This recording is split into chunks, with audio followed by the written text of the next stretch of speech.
Ela aqui. Amém. Obrigado, Deus. Aleluia. Eu gostaria de convidá-lo a ficar em pé um pouquinho. Eu estava dizendo para o Ministério da Música que eu quero um cântico no final, né? Agora não, agora nós vamos ter um outro tempo aí. Amém, queridos? Muito obrigado. Espero vocês na volta aí. Aleluia. É uma alegria estar aqui. E enquanto estávamos no louvor, minha esposa teve um sentimento da parte do Espírito e veio uma palavra, e essa palavra muito interessante, ela tem tudo a ver com a mensagem que eu vou trazer, e diz assim: as circunstâncias não podem mudar os meus valores.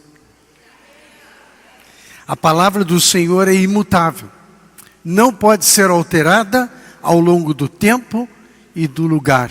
Você recebe essa palavra? Amém. Eu queria só que me desse um ré aí, só para mim ter uma referência. Um acorde de ré para mim.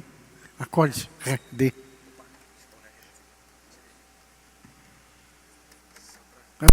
Pode ser assim mesmo.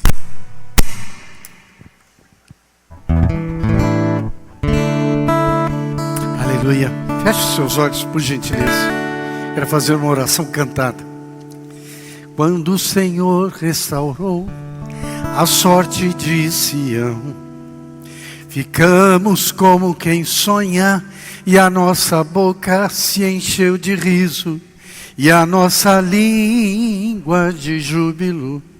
E entre as nações se dizia: então, grandes coisas o Senhor tem feito por eles, com efeito fez por nós. Por isso estamos alegres, Senhor. Os que com lágrimas semeiam, com júbilo ceifarão. Quem sai andando e chorando enquanto semeia, voltará com júbilo, trazendo os seus feixes, para em tuas mãos colocá-los, Jesus. Você pode aplaudi-lo? Amém. Por gentileza, tome seu assento. Você pode se assentar. Vocês estão me ouvindo bem aí? Aleluia. Abra comigo, por gentileza, a sua Bíblia, no Evangelho de Marcos, capítulo 14. Evangelho de Marcos, capítulo 14. A partir do versículo 3 até o 5, diz a palavra do Senhor assim. Você conhece o texto? Estando ele em Betânia, reclinado à mesa, em casa de Simão, o leproso, veio uma mulher, trazendo um vaso de alabastro, com preciosíssimo perfume de nardo puro. E quebrando o alabastro, derramou o bálsamo sobre a cabeça de Jesus. Indignaram-se alguns entre si e diziam: para que esse desperdício de bálsamo? Porque este perfume poderia ser vendido por mais de 300 denários e dar-se aos pobres. E murmuravam contra ela. Um outro texto, Mateus capítulo 26, versículo 15, que diz: que me quereis dar, e eu vô-lo entregarei. E pagaram-lhe 30 moedas de prata. Diga comigo, 300. 30. Muito bem. Nós estamos vivendo dias especiais nesta igreja. Amém? Eu diria que é um tempo de recomeços. E Deus parece que dá um start, ele faz um boot no computador e tem que reiniciar o computador. Amém, queridos? Você sabe que às vezes isso é necessário. E essa palavra veio esses dias, conforme o compartilhamento do Gabriel e da Elisete, através do profeta do Senhor, que aqui é uma igreja dos recomeços. Existe uma história grega muito conhecida, que trata de um pássaro, que saiu das cinzas. Ele estava morto, estava liquidado, e no entanto ele saiu das cinzas. E esse pássaro recebeu o nome de Fênix. Ou seja, aquele que não tinha chance nenhuma, que não se esperava nada, e de repente ele ressurgiu. Eu vejo essa parte do corpo de Cristo da mesma forma, como uma fênix, em que muitos podem dizer, não vai dar certo, mas o Senhor nesta manhã diz, vai dar certo, vai dar certo. Você concorda com isso? Aplauda Ele bem forte, porque é verdade. Aleluia. Independente de sofrimentos, independente de lutas, eu creio que quem está aqui, neste ministério, tem esse sentimento de esperança, aguardando no Senhor um grande mover da parte dEle. Motivo suficiente para externar a sua gratidão a Deus por fazer parte deste ministério, deste projeto. Porque esse projeto nasceu no coração de Deus, amém, queridos? Mais feliz do que qualquer um de nós, eu entendo que está Jesus. Ele está feliz por ter este ministério, esta casa em que Ele pode habitar. Sempre com uma expectativa de que você e eu vamos frutificar a 30, a 60 e a 100 por um. E nós veremos muito mais do que foi visto até hoje. Curas, vidas salvas, vidas libertas, por causa da fidelidade do nosso Deus para com vocês. Tudo nessa vida, queridos, se resume em como eu encaro os fatos. Como que eu me comporto, como que eu vejo ao meu redor o que está acontecendo. Assim como a palavra que veio, as circunstâncias não podem alterar os meus valores aqui dentro. É bem comum nós vermos pessoas terem opiniões totalmente diferentes de um fato em relação a outra pessoa. Opiniões divergentes quanto a um mesmo fato e quanto a uma mesma pessoa. Nós vemos de um jeito, mas Deus vê de outro jeito. Ele tem uma outra maneira de encarar, uma outra maneira de ver. O Gabriel pregou esses dias sobre Gideão, em que Gideão achava que com aquele mundaréu de gente ele ia conquistar, e Deus vem e contraria a lógica dizendo, tem muita gente, manda todo mundo embora, mas com 300 você vai vencer, amém? Contrariando totalmente a lógica. Deus é aquele que contraria a lógica do melhor momento. Tudo depende da ótica. Se você e eu pesarmos na balança, nós vamos ver que existe no nosso caminho, no nosso andar cristão, prós e contras. Mas eu te digo com toda certeza que os prós são muito mais do que os contras. E nós é que valorizamos os contras, não Deus. Nós valorizamos demais os contras. E eu pergunto, será que as coisas que são contra mesmo? Será que elas estão contra mim? Ou estão a meu favor e eu que não enxergo? O que são os contras? Tudo depende da ótica. Chega a ser surpreendente, talvez até assustador, ver como as pessoas divergem acerca de um mesmo tema. É por isso que não se discute religião e política. Não é verdade? Você não consegue convencer as pessoas de que essa religião é melhor ou de que esse partido é melhor. Não se discute, porque as opiniões são muito diferentes. E diferentes principalmente de como Deus vê. Foi pensando nisso que Deus me conduziu para construir esta mensagem esse tema para esta manhã, que é a alegria de servir a Deus. Diga comigo, a alegria de servir a Deus. Você está alegre de servir o seu Deus? Vamos esperar o fim do culto. Amém, queridos? Se você tiver alguma reclamação depois para fazer, faça para ele, a culpa é dele. Ele que me chamou para pregar, tá bom? A vida cristã é cheia de experiências. Experiências boas, experiências ruins. Algumas bem difíceis.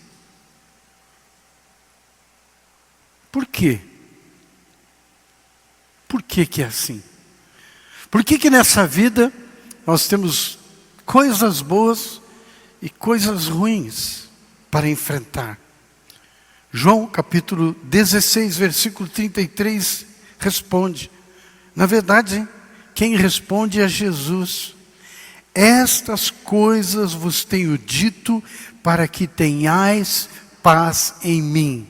No mundo passareis por aflições, mas tende bom ânimo, eu venci o mundo. Isso é uma promessa. Jesus fez uma promessa. E ele não é uma sugestão. Ele disse, você vai passar por aflições.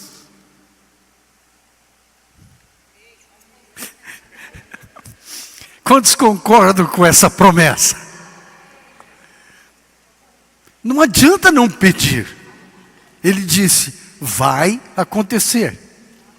Olha para o irmão que está com o seu lado e faz assim. Vai acontecer. Nós vamos enfrentar situações assim. Tudo que acontece tem um propósito. Tudo que acontece na minha vida, as coisas boas, as coisas ruins, elas constroem o meu caráter para onde eu cheguei. E hoje eu estou aqui baseado em toda essa experiência. O propósito é produzir mudanças em mim, transformações em mim, me fazer ser crescido espiritualmente. Nada nos acontece por acaso. Nada. Depois do livro de Jó, ninguém pode dizer que o acaso está aí. Porque o livro de Jó explica que o diabo foi até Deus questionar um servo fiel. Porque Jó não tinha pecado. E agora? Queridos, toda vez que tem alguma coisa acontecendo comigo ou com você, é porque Deus permitiu aquilo lá. Amém ou amém? Ele permitiu. Aquela situação aconteceu. Ela trouxe dissabores, trouxe. Mas Deus permitiu. Deus permitiu. Nós não podemos contrariar a Bíblia.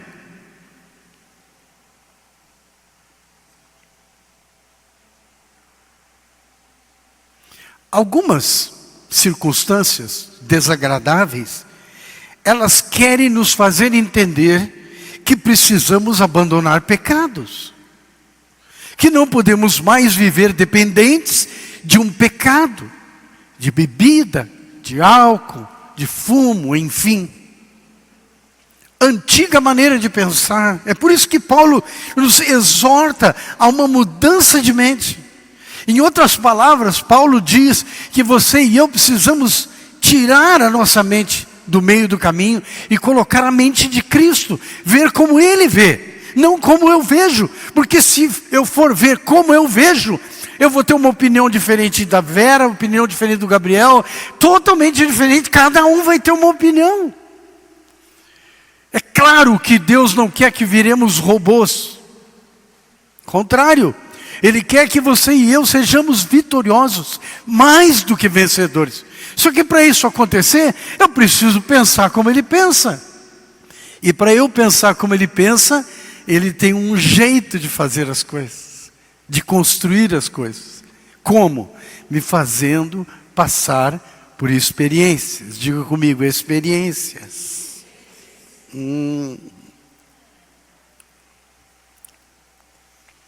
Viu como é fácil? Isso não é fácil. Quem disse que é fácil? Nunca vai ser fácil. Por quê? Porque está enraizado dentro de mim um jeito. Eu tenho um jeitão. Quando eu conhecia a Verinha, né? Eu achava ela tão bonitinha, ela bem baixinha, né? E tinha o narizinho empinado, né? Rapaz, aí eu tentava argumentar com ela algumas coisas, ela levantava o nariz e disse assim: essa é a minha maneira de pensar. Eu queria bater nela, né? Porque eu tinha uma opinião totalmente diferente. Não é assim? A gente quer que os outros mudem, mas é a gente que tem que mudar. Mudar não para ser igual a todo mundo, mas para ser igual a Cristo. Quem quer ser igual a Cristo? Eu quero ser igual a Cristo. E é aí que está o problema. Eu quero. Meu espírito quer. Minha alma não quer. Ela não quer. Outras experiências não são para nos afastar de pecados, porque nós já passamos dessa fase. Mas elas nos fazem crescer em Cristo. Nos tornarmos semelhantes a Ele. Quantos de nós, ou quantos de vocês já perceberam que você é bem diferente de Jesus? Olha para o irmão que está ao seu lado e diga assim: você é diferente de Jesus. No entanto, o verdadeiro evangelho, sabe qual é? O verdadeiro evangelho, me perdoem os evangelistas, né? Eu amo os evangelistas, eu não sou evangelista, mas, queridos, evangelizar não é para uma praça pegar a Bíblia e ficar pregando. Pode até fazer, mas é você estar na sua casa, ao lado de um vizinho que não é cristão, e a tua luz brilhar sobre a vida dele. Você quer que as pessoas venham para Cristo? Quantos querem que seus vizinhos se convertam? Então seja luz, meu irmão. Seja luz. Sabe que o teu vizinho endemoniado, ele precisa de Jesus? Só que ele não sabe disso. Qual é a única maneira de que ele seja abençoado com a mesma vida que você? Sendo luz. Ele precisa enxergar Jesus em você. Ele precisa confundir você com Jesus e dizer assim: pô, você é diferente. Nós temos uma vizinha, coisa mais linda ela, Dona Ercília é o nome dela. Ela é católica. Pensa uma mulher cristã. E a gente tem um convívio com essa pessoa. E nós somos luz para ela. E ela tem sido luz para nós algumas vezes. Nós trabalhamos com alimentação, muitos sabem disso.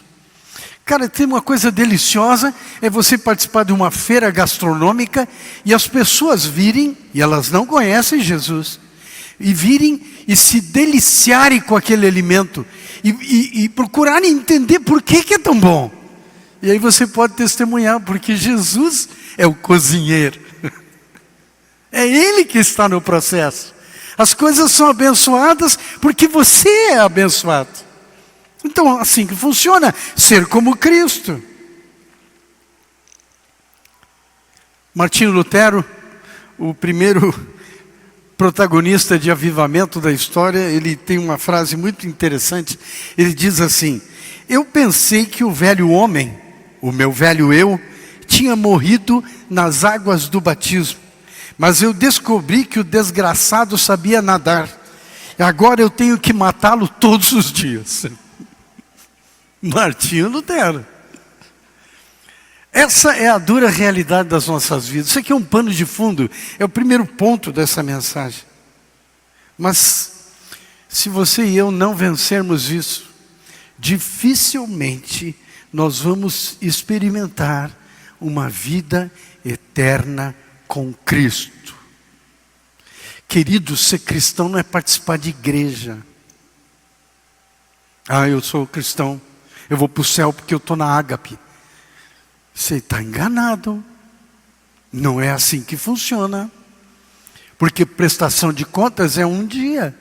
E cada um de nós vai prestar contas daquilo que somos, daquilo que fazemos. E o dia que eu entreguei minha vida para Jesus, é o começo de uma grande caminhada. Mas não é a caminhada toda, é apenas o começo. Render-se a Cristo não significa que eu sou crente. A pessoa se converte num domingo, no outro ela continua a mesma pessoa. Ela precisa ter uma mudança total, ela precisa ser acompanhada. É por isso que a igreja é o local para a pessoa ser limada, lixada, como nós. Aí você começa a sentir a lixa grossa e diz, vou sair da igreja.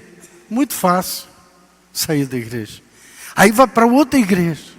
Pastor Gabriel, estou saindo dessa igreja, eu achei uma igreja melhor do que essa. Querido, não vá, você vai estragar lá. Não vai funcionar, porque o problema está em nós. Nós é que precisamos mudar e crescer, e nos tornarmos pessoas acessíveis, aceitáveis, que amem os outros independente da circunstância. O irmão está pisando no teu calo, opa, significa que você tem calo e precisa ser curado esse calo. Não é verdade? A vida cristã é assim. Só obtemos vitória em Cristo se crermos como Ele crê. Por exemplo, curar enfermos. Você crê que existe cura aos enfermos hoje? Por que você não ora pelos enfermos? Não, quer ter que orar o Gabriel e Elisete. Quem te disse isso? Os dons de cura não estão disponíveis para todo mundo? Sabe como é que Deus me treinou na cura divina?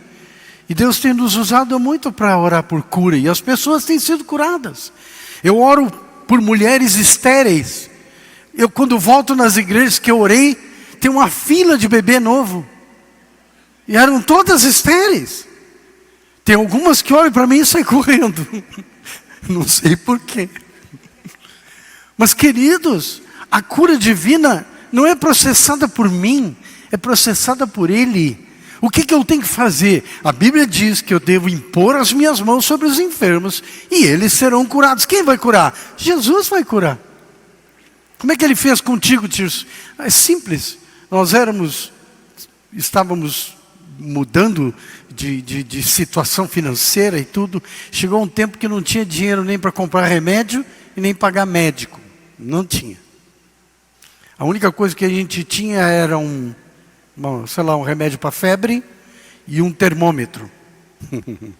E eu tinha um filho que estava com problemas e ele tinha convulsões de febre. E um dia constatamos que ele estava com febre, e alta. As febres dele, enquanto todo mundo é 38, 30, a dele era 40, 39. Só que o risco para sofrer uma convulsão era muito alto. A Vera deu medicamento, ele vomitou o medicamento. Aí a mãe nervosa foi baixar o termômetro, quebrou o termômetro.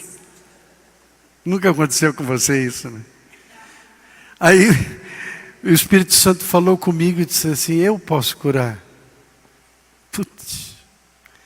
Aí eu fiz a única coisa que eu podia, eu impus as minhas mãos. E o motivo dele ter febre alta era a garganta. Toda mãe sabe que garganta dá febre alta. Queridos, eu fiquei meia hora orando. Ele terminou a febre e nunca mais teve problema de garganta. Uma experiência fácil, né? Para passar como pai e mãe. Vai nessa. Só que ele me ensinou.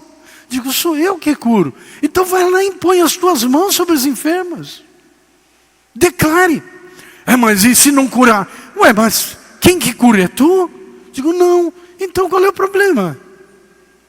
Então a única coisa que você precisa fazer é crer. Porque se você crer como Jesus, as coisas vão acontecer. Amém, queridos? Eu só posso ter fé nas coisas se creio como Ele é capaz de fazer. É por essa razão que Jesus diz, bem-aventurados misericordiosos, porque eles alcançarão misericórdia. Ou seja, se eu reconheço que o meu Deus é um Deus de misericórdia, eu vou ter misericórdia também. Opa! Agora, vamos entrar no segundo ponto. Como enfrentar as situações. Como me manter alegre numa situação adversa. Esse comportamento diante das circunstâncias é que define a minha salvação ou não. A nossa alegria em servi-lo ou não. Tiago, que alguns teólogos quiseram tirar aquele livro, diz: tende por motivo de grande gozo o passardes por tribulações. Ele está dizendo, seja feliz quando estiver passando. Não é fácil, mas ele diz que sim. Tem muitas pessoas que abandonam a fé, tem muitas pessoas que abandonam a igreja, porque é muito difícil essa vida cristã.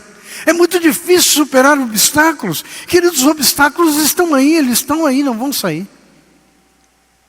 Outras pessoas procuram racionalizar o que está acontecendo e tentam achar um meio termo. Não existe jeitinho brasileiro na vida cristã. Não existe meio termo para poder sobreviver como cristão. O fato é que Deus nunca prepara armadilhas para nós. Deus nunca faz isso. Ele não faz algo para que você venha e caia. Tem gente que confunde Deus com Zeus. E Zeus é um deus grego, sentado numa nuvem com um monte de raio na mão. Aí pensa que Deus é assim. Peraí, o que o tio está fazendo agora? Capaz. Deus não planeja isso. Nunca. Para a minha vida e tampouco para a sua vida. Quem faz isso? Satanás. Satanás é um empregado de Deus. Deus não fica de tocaia para nos atacar numa emboscada, enquanto estamos distraídos. Satanás é o inimigo das nossas almas, mas é um empregado de Deus. Sempre disposto a nos destruir. Quantos concordam? Ele quer isso. Então não é a sogra o teu inimigo, não é a esposa, não é o marido, não é o irmão. Nós temos um inimigo e nós enfrentamos ele. Deus quer que eu viva, e você também, contente. Viva contente, alegre, mesmo quando tudo ao redor não vai bem. Tudo é uma questão de ponto de vista. De como você e eu avaliamos, como você e eu valorizamos Jesus com as nossas vidas. Porque o que está em jogo não é a nossa vida, mas é o valor que Jesus tem para mim. O quanto Ele é o meu Senhor mesmo. Jesus é o teu Senhor?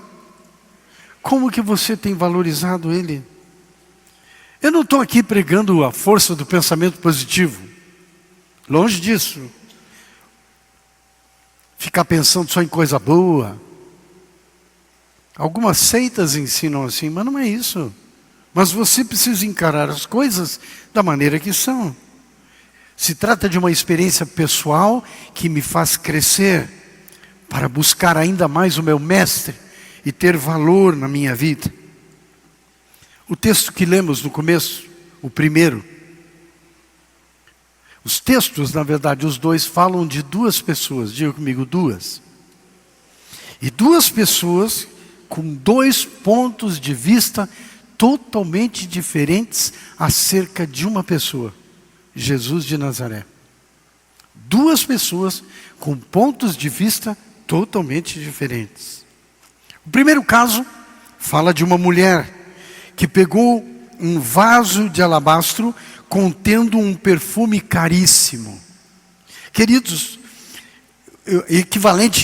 na época, equivalente a 300 denários, ou seja, 300 dias de serviço de um trabalhador.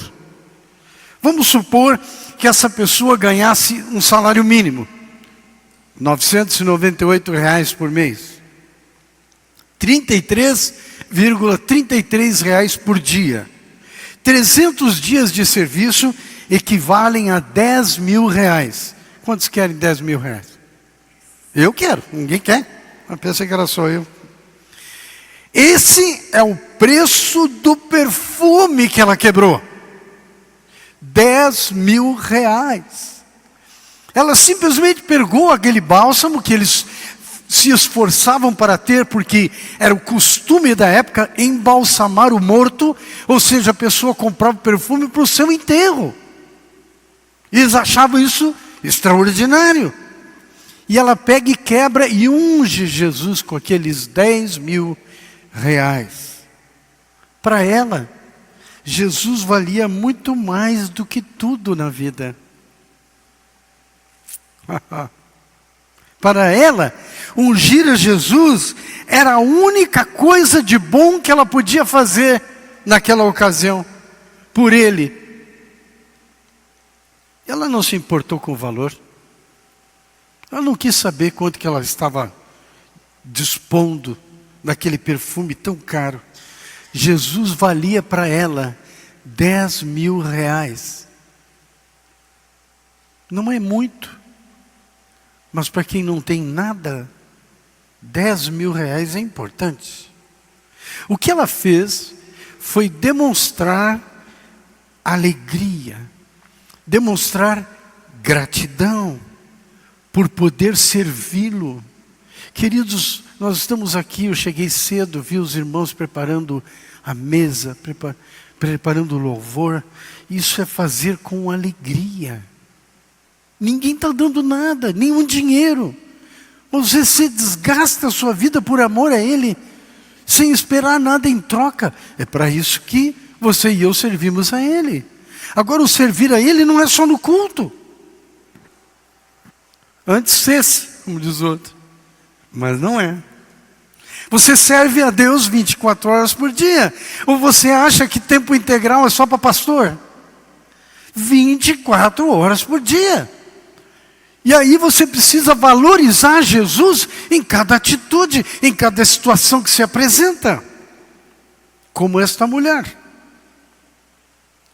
A alegria dela é de ser íntima dele.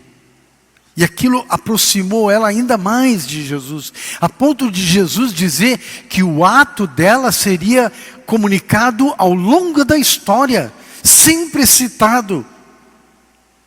Jesus a elogiou e envergonhou os que a criticavam. O texto que eu li não diz quem reclamou, mas quem reclamou foi Judas, o próximo protagonista aqui da nossa mensagem. A mulher foi elogiada e Judas foi criticado. Quanto Jesus vale para você? Qual é o valor dele? Você estaria disposto a dar 300 dias da sua vida em dinheiro ou em vida para ele? Às vezes a gente canta, como cantamos hoje, vou entregar tudo para ti. Eu me derramo totalmente na tua presença. Isso não é verdade? Será que isso é real? Isso se traduz em coisas palpáveis? 300 dinheiros seus por amor a Ele. Essas perguntas nos definem, queridos. Quanto você está feliz em servir o seu Deus nessa casa e ao longo dos anos. Agora vamos ver o outro cenário. O cenário de Judas. Judas estava desgostoso de servir a Jesus. Ele estava aborrecido. Ele esperava que Jesus fosse outra coisa. Ele esperava outra coisa do mestre de Nazaré.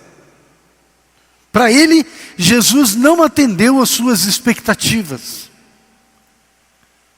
Jesus já te frustrou em algumas expectativas?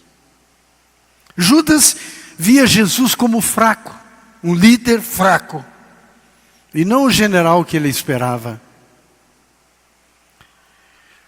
E tudo que Judas viu Jesus levaram ele ao engano.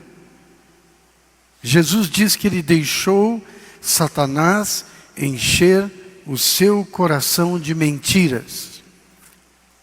A palavra nos diz para você e eu guardarmos o nosso coração, mais do que tudo. Provérbios 4:23 fala disso. O coração é mais enganoso que todas as coisas. Você não pode confiar no seu coração. O outro texto diz, maldito o homem que confia no homem. Na verdade, o texto original é, maldito o homem que confia em si mesmo. Quanto mais nos demais.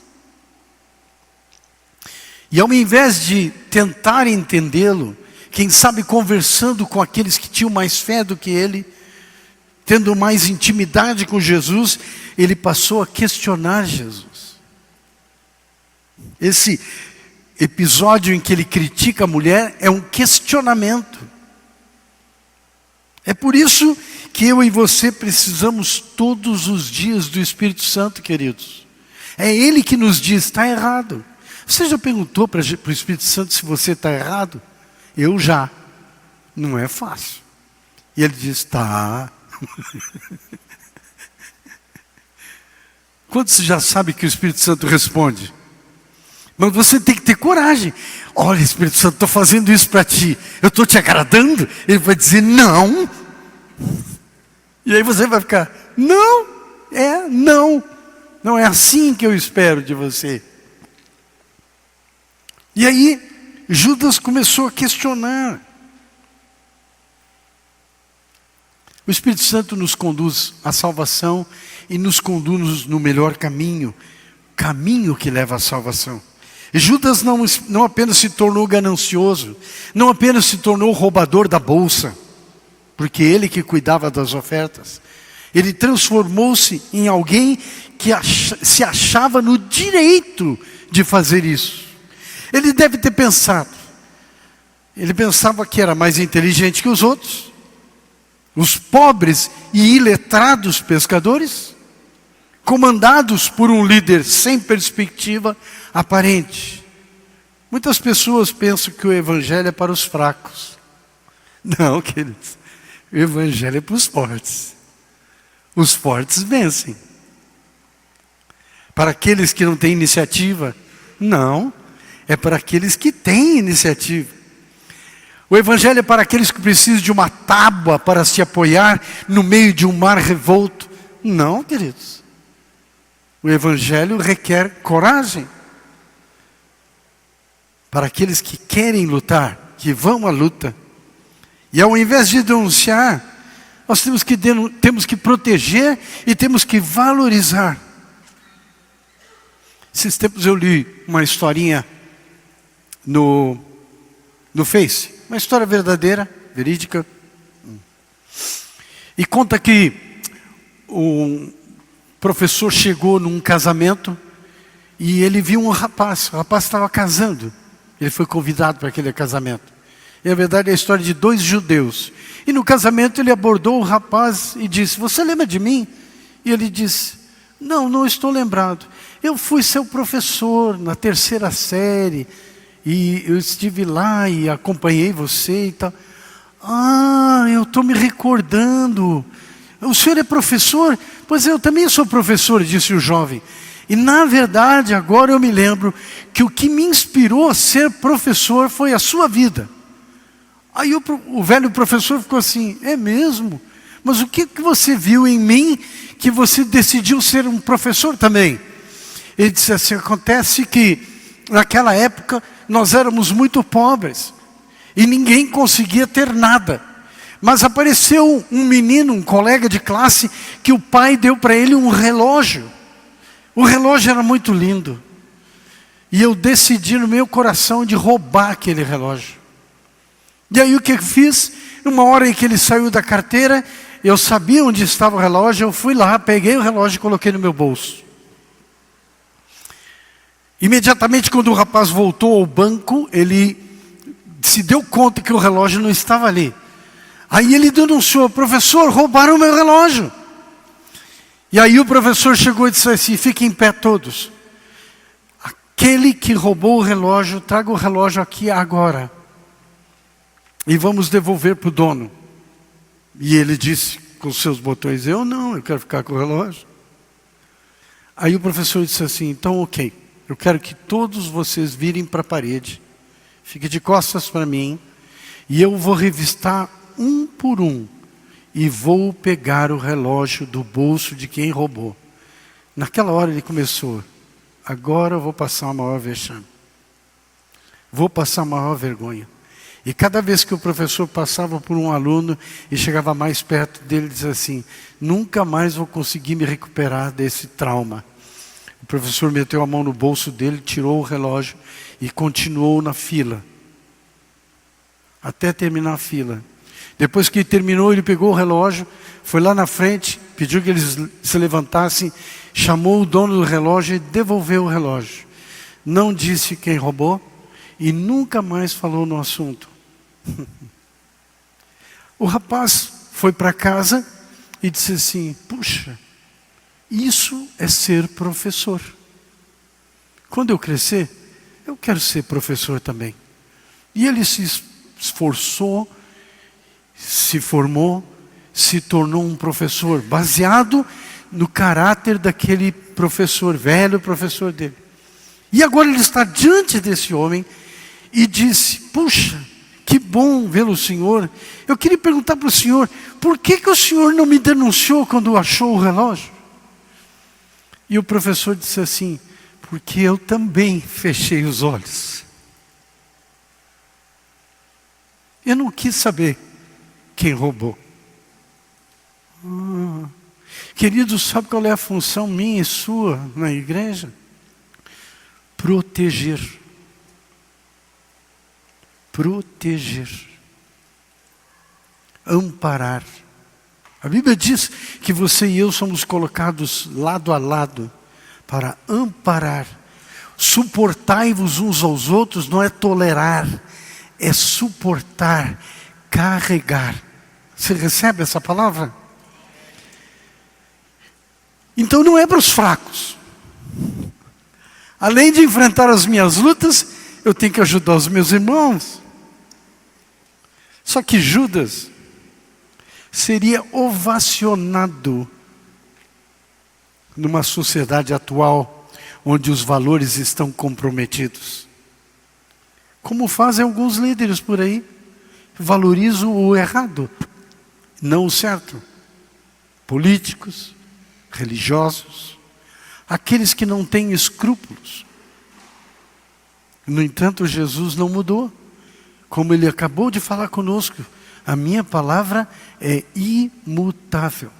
Pecado é pecado em qualquer época da história. Mas o verdadeiro cristão é assim. Ele se ocupa em vencer suas mazelas e se preocupa com o sofrimento daqueles que estão ao seu redor. Não são assim os psicopatas. O psicopata não está nem aí. Ele quer mesmo é que ele seja valorizado. O psicopata não se importa com o sofrimento alheio. Eles fingem até que estão ajudando, mas não estão ajudando. Estão se ajudando para ter um enriquecimento ilícito e tudo mais. Passando por cima de tudo, passando por cima de todos. Mas quando você vê pessoas verdadeiras, que querem verdadeiramente ajudar, você desconfia. Não, mas não pode ser. Esse pastor não pode ser assim. Ele só quer ajudar os outros. E quando ele me dá aquele abraço apertado, quase me quebra. Eu acho que aquilo ali é forçado. Eu vim de uma igreja há muitos anos atrás. Não tantos, não sou tão velho assim, né? Mas eu vim de uma igreja muito fria. E quando eu entrei numa comunidade, tinha um irmão lá. E aquele irmão me fez ficar na igreja. Sabe por quê? Porque eu cheguei a primeira vez lá, e ele era um grandão assim. Ele foi lá, me deu um abraço, estalou todos os meus ossos. Todos, querido. E me lascou 2 beijos ainda. Eu digo assim, misericórdia. Eu fiquei naquela igreja por causa dele. Porque eu vi sinceridade. Então, se você tiver alguns ossos estalados, fique nesse lugar. Eu tenho pavor de cumprimentar uma pessoa que te dá a mão e fala assim, oi. Não, fica aquela coisa mole assim, oi. Tem que apertar a mão. Irmão, deixa eu dar um abraço, irmão. As pessoas ficam nas igrejas por causa de um abraço. Eu fiquei. E sou cristão até hoje. O valor que Judas deu para Jesus foi 30 moedas de prata. Judas duvidava de Jesus. Discordava dele. Não aceitava o jeito dele fazer as coisas. Esse é o princípio da rebelião que levou o rei Saul a cair. Não aceitar. Ele pensou, esse negócio de Jesus e esse seu governo não vai dar certo. Mas eu não vou sair daqui com as mãos abanando. Quanto que vocês me dão por ele? 30 moedas de prata. Ele preferiu trocar o Rei dos Reis, o Senhor dos Senhores, por 30 moedas, o equivalente a um salário mínimo. Quanto Jesus vale para você? Um salário mínimo? Quando você enfrenta as lutas, as mazelas, qual o valor que você dá para a palavra dele? Um salário mínimo. Ou você é capaz de quebrar um vaso caríssimo de bálsamo sobre a vida dele?